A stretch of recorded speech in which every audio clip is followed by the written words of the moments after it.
Assalamualaikum warahmatullahi wabarakatuh. Alhamdulillah wassalatu wassalamu ala Rasulillah wa ala alihi washabihi wa mawala. La haula wala quwata illa billahil aliyil azim. Teman-teman semuanya, pada tanggal 12 Maret 2025 yang lalu, Ketua DPP PDI Perjuangan Deddy Sitorus mengungkapkan bahwa pada tanggal 14 Desember tahun 2024 silam ada seorang utusan yang meminta agar Sekretaris Jenderal PDI Perjuangan Hasto Kristianto mundur dari jabatannya dan agar PDI Perjuangan tidak memecat Joko Widodo dari keanggotaan Partai PDI Perjuangan.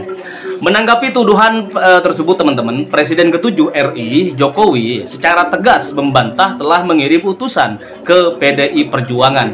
Ia menekankan bahwa selama ini dirinya memilih diam meskipun sering difitnah dan dicela. Namun kali ini ia merasa perlu untuk memberikan klarifikasi. Pernyataan Deddy Sitorus juga mendapat tanggapan dari berbagai pihak. Ketua Umum Relawan Jokowi atau Rejo, Haji Muhammad Darmizal MS, menilai tuduhan tersebut tidak berdasar dan hanya upaya mencari sensasi. Ia menantang Deddy Sitorus untuk membuktikannya, membuktikan klaimnya di hadapan publik. Selain itu, teman-teman, juru bicara Partai Solidaritas Indonesia (PSI), Beni Papa, mengkritik langkah Deddy Sitorus yang dianggap menyebarkan fitnah dan hoax. Ia menilai tindakan tersebut sebagai cara murahan untuk memprovokasi dan meraih simpati publik. Kontroversi ini, teman-teman, mencerminkan ketegangan di internal PDI Perjuangan dan hubungan partai tersebut terhadap Jokowi, semakin alot rupanya seperti itu. Nah, pernyataan Deddy Sitorus itu juga memicu reaksi keras dari berbagai pihak yang membela integritas dan reputasi Jokowi. Untuk informasi lebih lanjut, oke, kita simak bareng-bareng, teman-teman, bagaimana publik menilai sengketa politik antara Deddy Sitorus dengan Joko Widodo, mantan Presiden RI yang ke-7, yang sampai hari ini masih terus dikabarkan sedang dilaporkan ke berbagai pihak yang berwajib tentang ijazah palsu yang digunakan Jokowi dalam meraih jabatan mulai dari wali kota, kemudian jadi gubernur DKI Jakarta, lebih-lebih menjadi Presiden Republik Indonesia. Dan bagaimana fakta di lapangan, teman-teman, oke, ini dibuat teman-teman semuanya. Yang paling kontroversial adalah tentu karena dimasukkannya sejumlah kader-kader PSI yang mungkin kapasitas, kompetensi, dan rekam jejaknya yang terkait dengan emisi karbon ini juga tidak pernah terdeteksi dengan baik. Ini yang disebut dengan asas meritokrasi, asas profesionalisme itu ditiadakan. Bahkan hampir bisa disebut semua menteri yang berasal dari partai politik ada kecenderungan, ini sejak lama sampai hari ini, memang ingin memasukkan bagaimana kader-kader partainya untuk menjadi bagian dalam setiap organisasi dan kegiatan-kegiatan apapun yang melibatkan pihak kementerian. Bismillahirrahmanirrahim. Assalamualaikum warahmatullahi wabarakatuh. Kali ini saya mau bicara tentang keputusan politik kontroversial yang dibuat oleh Menteri Perhutanan yang sekaligus Sekjen PSI Raja Juli Antoni terkait dengan sejumlah kader-kader PSI yang dimasukkan dalam struktur organisasi yang disebut dengan Operation Management Office Indonesia Forestry and Other Land Use NETSING 2030. Ini adalah struktur organisasi kalau disingkat dengan Omofolu NETSING 2030. Apa yang kemudian membuat kontroversial? Ya tentu karena dimasukkannya sejumlah kader-kader PSI dalam struktur organisasi yang katanya ini sebagai upaya untuk mengantisipasi bagaimana persoalan dengan lingkungan hidup, khususnya strategi utama terkait dengan bagaimana keseriusan Indonesia mengurangi emisi gas rumah kaca serta mengendalikan perubahan iklim beserta dampaknya. Jadi Omofolu NETSING inilah yang kemudian di mana struktur organisasi di dalamnya ada sejumlah kader-kader PSI yang menjadi bagian di dalamnya dengan gaji yang dinilai cukup fantastis di kisaran angka 20-50 juta. Ini yang kemudian menjadi bulan-bulanan belakangan ini karena saya kira beberapa aspek yang kemudian diperbincangkan karena tentu di tengah upaya efisiensi yang ingin dilakukan oleh pemerintah, khususnya Prabowo Subianto sebagai presiden, tapi di sejumlah kementerian ada struktur organisasi yang justru ini membengkak dan tentunya ini akan membebani APBN kita di masa-masa yang akan datang. Berbagai kalangan sudah mulai merespon ya. Misalnya politisi Golkar, Pak Firman Subagio mengatakan ini tentu layak untuk dijelaskan kepada publik ya. Soal masuknya sejumlah kader PSI dalam struktur Volunet Sing 2030 itu didasarkan atas apa? Bukankah mengurus terkait dengan emisi karbon ya, supaya bagaimana terkait dengan lingkungan hidup di masa yang akan datang, terkait dengan perhutanan di masa-masa yang akan datang, itu mestinya harus didasarkan atas kapasitas, kompetensi, dan kemampuan, serta rekam jejak yang memadai. Bukan didasarkan atas misalnya kesamaan partai, bukan hanya didasarkan atas kesamaan-kesamaan kepentingan politik. Sejumlah pihak sudah mulai bereaksi. Salah satunya muncul dari politisi Golkar itu. Yang kedua, misalnya kita juga bisa melihat bagaimana Wakil Ketua Komisi 4, Alek Indra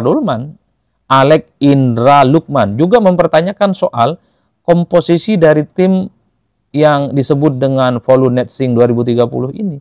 Inilah yang kemudian menurut saya menimbulkan kegaduhan-kegaduhan dan kontroversi yang tidak berkesudahan hingga saat ini. Wajar kalau kemudian kita melihat di netizen, di pembicaraan-penjaraan di media sosial, Menteri Perhutanan, Pak Roger Juli Antoni, termasuk PSI, adalah pihak-pihak yang paling banyak dimention, paling banyak dibully, dan bahkan kemudian dikata-katai dengan bahasa-bahasa yang cukup sarkastik. Inilah yang kemudian menurut saya ada sesuatu yang paradok. Satu sisi pemerintah sedang ingin melakukan efisiensi, tapi pada saat yang bersamaan kita melihat bagaimana struktur Volunet Sing 2030 ini justru membengkakkan anggaran dengan adanya rekrutmen anggota-anggota baru. Nah, yang kedua yang paling kontroversial adalah tentu karena dimasukkannya sejumlah kader-kader PSI yang mungkin kapasitas, kompetensi, dan rekam jejaknya yang terkait dengan emisi karbon ini juga tidak pernah terdeteksi dengan baik. Ini yang disebut dengan asas meritokrasi, asas profesionalisme itu ditiadakan. Wajar kalau kemudian hal-hal yang sifatnya kontroversial sampai hari ini diperguncingkan. Termasuk juga yang ketiga soal membengkaknya anggaran. Ini adalah 3 variabel yang per hari ini justru membuat bagaimana Menteri Perhutanan Pak Raja Juli, yang juga notabene-nya adalah Sekjen PSI, menjadi sasaran yang kemudian dibuat bagaimana di pembicaraan-pembicaraan media sosial itu babak belur. Nah, yang agak sedikit menurut saya cukup agak sedikit kontroversial lainnya adalah ketika Pak Raja Juli itu mengatakan bahwa persoalan Volunet Sing itu anggarannya tidak menggunakan APBN. Ini justru menimbulkan kecurigaan baru. Karena publik tahu kok bahwa semua pengelolaan keuangan yang terkait dengan kementerian ataupun lembaga itu bersumber dari APBN. Bagaimana mungkin kalau Volunet Sing ini misalnya ada sponsor dari pihak luar, itu kan tentu tidak masuk akal. Karena semua anggaran apapun terkait dengan kegiatan-kegiatan yang ada di kementerian dan lembaga itu strukturnya dari APBN, bukan dari tempat yang lain. Oleh karena itu, APBN itu bersumber dari pendapatan negara, termasuk hutang ataupun hibah, yang kemudian donornya itu adalah berasal dari uang rakyat dan berasal dari uang negara. Justru ini agak sedikit mencurigakan kalau anggaran kementerian itu dibiayai oleh pihak-pihak sponsor, dibiayai oleh pihak-pihak eksternal dari kementerian. Ini bisa masuk gratifikasi. Ini bisa masuk dalam kategori suap yang mestinya harus hati-hati. Artinya apa? Pernyataan dari Pak Menhut yang mengatakan bahwa terkait dengan pendanaan Volunet Sing, struktur organisasi yang dibuat ini, kalau itu betul menggunakan dana di luar kementerian dan lembaga, tentu ini akan menjadi sesuatu yang mungkin akan dianggap sebagai sebuah temuan. Karena publik tahunya segala sesuatu yang terkait dengan kegiatan yang dilakukan oleh kementerian, yang dibuat oleh kementerian lembaga, itu semuanya bersumber dari APBN dan tidak boleh dan bahkan haram hukumnya, misalnya menggunakan dana-dana dari pihak luar. Oleh karena itu, sikap dan respon dari Pak Menhut, Pak Raja Juli, yang mengatakan bahwa pendanaan Volunet Sing, organisasi Volunet Sing 2030 ini yang berasal dari pihak luar, itulah yang kemudian menambah bagaimana perbincangan terkait dengan struktur organisasi baru di Kementerian Perhutanan sampai hari ini itu sangat luar biasa gaduh dan menimbulkan kontroversi yang tidak berkesudahan. Jadi dalam konteks itulah yang ingin saya simpulkan adalah kenapa kemudian Menteri Perhutanan ini jadi bully-bulian? Ya karena ini sangat paradok dan kontraproduktif dengan upaya efisiensi yang ingin dilakukan oleh Prabowo Subianto. Yang kedua, publik kan juga tahu bahwa PSI itu adalah partai politik yang sejak awal dakwah politiknya adalah melawan nepotisme dan politik dinasti. Tapi kita juga tahu bahwa dengan memasukkan kader-kader PSI yang ada dalam struktur follow net sync ini kan secara otomatis bisa disebut sebagai nepotisme karena ada orang-orang yang kemudian terafiliasi satu partai yang kemudian menjadi alasan utama untuk menjadi bagian struktur organisasi di dalamnya. Kemudian tentu yang ketiga adalah asas meritokrasi. Kita harus akui bahwa rekrutmen pejabat publik di negara kita, rekrutmen pejabat-pejabat yang kemudian menjadi bagian dari pekerja pemerintah mestinya harus didasarkan atas profesionalisme, harus didasarkan atas kompetensi, bukan hanya karena didasarkan atas kedekatan, bukan hanya karena didasarkan atas misalnya kedekatan satu partai ataupun karena dia memiliki ikatan emosional, dengan mengabaikan aspek rekam jejak, kemudian kompetensi dan kemampuan bekerja. Tiga hal ini yang kemudian membuat kenapa Kementerian Perhutanan dalam hal ini Pak Raja Juli dan PSI menjadi pihak yang paling banyak dipuli oleh publik. Inilah yang saya kira akan menjadi menarik di perbincangan-perbincangan yang akan datang, karena seringkali kebijakan politik yang dibuat oleh pemerintah ini tidak sinergis, tidak inline dengan keputusan politik yang dibuat oleh menteri-menteri Pak Prabowo. Kita kan tahu Prabowo itu sedang melakukan efisiensi di berbagai tempat, tapi pada saat yang bersamaan dengan adanya struktur baru follow net sync 2030 ini kan tentu bertentangan, bukan efisiensi. Ini justru akan muncul penggendutan soal anggaran kita yang akan membengkak untuk organisasi-organisasi yang sebenarnya akan dipertanyakan bagaimana efisiensinya di masa yang akan datang. Oleh karena itu, saya kira akan begitu banyak persoalan-persoalan yang muncul di negara kita ini, ya tentu ditimbulkan oleh bagaimana kinerja menteri atau itu akan semakin disorot di kemudian hari. Nah, yang menjadi pertanyaan sebelum yang terakhir, apakah hanya PSI yang kemudian terindikasi misalnya memasukkan kader-kadernya dalam pemerintahan, dalam kementerian untuk menjadi bagian di dalam? Saya kira hampir ini semua terjadi dengan partai politik. Ayo kita rajin cek satu persatu.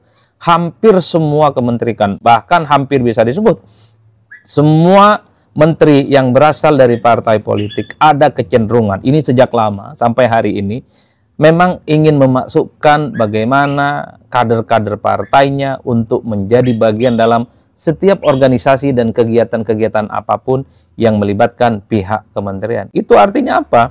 Apa yang terjadi pada Raja Juli Antoni, Sekjen PSI, dan kemudian ada kader-kader PSI yang menjadi struktur follow net sync dan seterusnya itu, ini bukan hanya terjadi pada PSI. Kalau kita mau tracking ke belakang, begitu banyak juga sebenarnya di semua kementerian dan semua lembaga.